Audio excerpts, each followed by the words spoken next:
বর্তমানে দেশ জুড়ে কিন্তু জিওর সাথে সাথে অন্যান্য যে সমস্ত বেসরকারি মোবাইল কোম্পানিগুলো আছে সেখানে কিন্তু রিচার্জের যে প্ল্যান সেগুলোতে কিন্তু 25% চার্জ যেটা সেটা বাড়ানো হয়েছে। তো এরই মধ্যে কিন্তু গতকাল একটি ভিডিও আপলোড করেছিলাম যে আপনার যদি জিওতে থাকে বা আপনি যদি চান সেটাকে চেঞ্জ করে বা আপনি যদি বিএসএনএল ইউজ করতে চান সেক্ষেত্রে আপনারা কিন্তু অনেক কম মূল্যের প্যাকে কিন্তু ইউজ করতে পারবেন। তো এই বিষয়টা নিয়ে যে ভিডিওটা গতকাল আপলোড করেছিলাম সেই ভিডিওর নিচে কিন্তু ম্যাক্সিমাম মানুষ কমেন্ট করছেন যে তাদের এরিয়াতে সিগন্যাল অবস্থা কেমন সেটা কিভাবে জানবেন বা তাদের এরিয়াতে সিগন্যাল পাবে কিনা।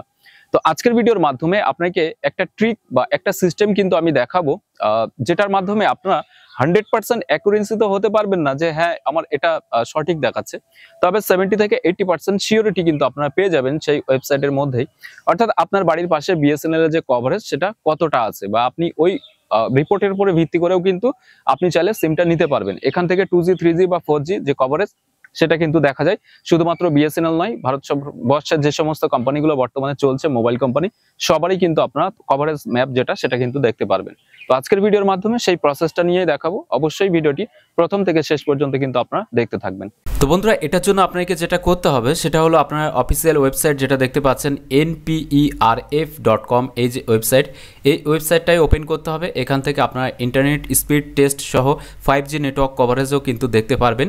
তো আমরা এত কিছু না দেখে যেটা দেখার জন্য এই ভিডিওটা করা সেটা হলো বিএসএনএল এর নেটওয়ার্ক কভারেজটা কেমন আছে আপনার এরিয়াতে সেটা কিভাবে চেক করবেন। তো এটার জন্য আপনারা ম্যাপস যে অপশানটি আছে এই জায়গা থেকে ক্লিক করবেন। এখানে ক্লিক করার সাথে সাথে দেখতে পারবেন কভারেজ ম্যাপ। এই কভারেজ ম্যাপের উপরে ক্লিক করবেন। এখানে ক্লিক করার সাথে সাথে দেখতে পারবেন কভারেজ ম্যাপের যে পেজ সেটা কিন্তু ওপেন হবে। তো এখানে দেখতে পাচ্ছেন 3G 4G এবং 5G coverage map India cellular data network in India. First এখান থেকে ইন্ডিয়া সিলেক্ট না থাকলে আপনারা এখান থেকে ক্লিক করে ইন্ডিয়াটাকে সিলেক্ট করবেন। এরপরে ক্যারিয়ারের এই জায়গা থেকে আপনি বিএসএনএল এ যেহেতু চেক করতে চান তার জন্য বিএসএনএল এটা সিলেক্ট করবেন। এটা সিলেক্ট করার সাথে সাথে দেখতে পারবেন এখানে কিন্তু সমগ্র পেজটি লোডিং হবে, অর্থাৎ ইন্ডিয়ার কোথায় কোথায় বিএসএনএল এর নেটওয়ার্কটি আছে সেটা কিন্তু আপনারা এই জায়গা থেকে দেখতে পারবেন। এবার আরও ভালো করে দেখার জন্য এখানে যে বাটনটি আছে এই জায়গা থেকে ক্লিক করবেন, তাহলে এটা কিন্তু ফুল পেজ চলে আসবে। এরপরে আপনাকে কন্ট্রোল কি প্রেস করেই কিন্তু মাউসের স্ক্রল আপ করতে হবে, তবেই কিন্তু আপনারা এখান থেকে আরও ভালোভাবে কিন্তু দেখে নিতে পারবেন যে আপনার এরিয়াতে বিএসএনএল এর টাওয়ারটি আছে কিনা। তো এখানে যেমন দেখতে পাচ্ছেন মেদিনীপুরের সাইডে কিন্তু আছে, খড়গপুরের এখানে আছে, কলকাতাতে কিন্তু অনেক জায়গা থেকেই আছে। এখানে এই যে জলপাই কালারের যে স্ট্রিট লাইন সবগুলোই কিন্তু বিএসএনএল এর সিগন্যাল দেওয়া রয়েছে।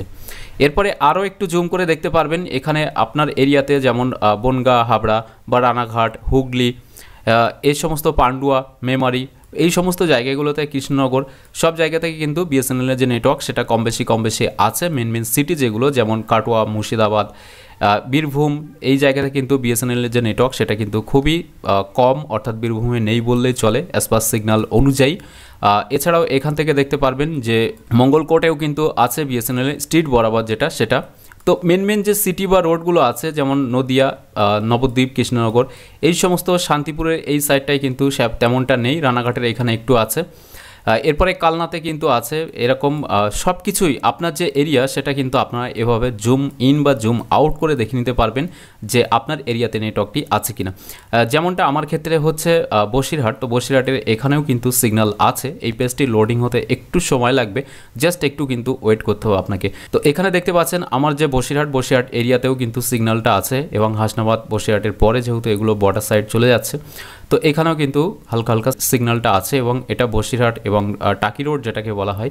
তো আমার এই রোড বরাবর কিন্তু কিছুটা আছে, কিছুটা কিন্তু নেই। বারাসাত যে পর্যন্ত রাস্তাটা আছে কিছুটা অংশে কিন্তু নেই, বাকিটা বারাসাতের পরে ব্যারাকপুর, শ্রীরামপুর, দমদম, হাওড়া, মোটামুটি কলকাতার সমস্ত এরিয়াতেই কিন্তু কম বেশি সিগন্যালটা আছে। সেটা আপনারা জুম ইন বা জুম আউট করে কিন্তু দেখে নিতে পারবেন। এছাড়াও অন্যান্য জেলার যারা রয়েছেন তারা কিন্তু এভাবে কিন্তু এসে আপনারা দেখতে পারবেন যে আপনার এরিয়াতে বিএসএনএল এর যে সিগন্যাল সেটা আছে কিনা। তো আশা করি আপনারা বুঝতে পারলেন কিভাবে চেক করবেন যে বিএসএনএল এর যে সিগন্যাল সেই সিগন্যালটা আপনার এরিয়াতে পাবে কিনা। সিম নেওয়ার পূর্বে বা পোর্ট করার পূর্বে আপনি কিন্তু নিজেই এভাবে দেখে নিতে পারবেন। যদি সিগন্যাল এখানে থাকে তাহলে কিন্তু অবশ্যই আপনারা সিগন্যালটি পাবেন।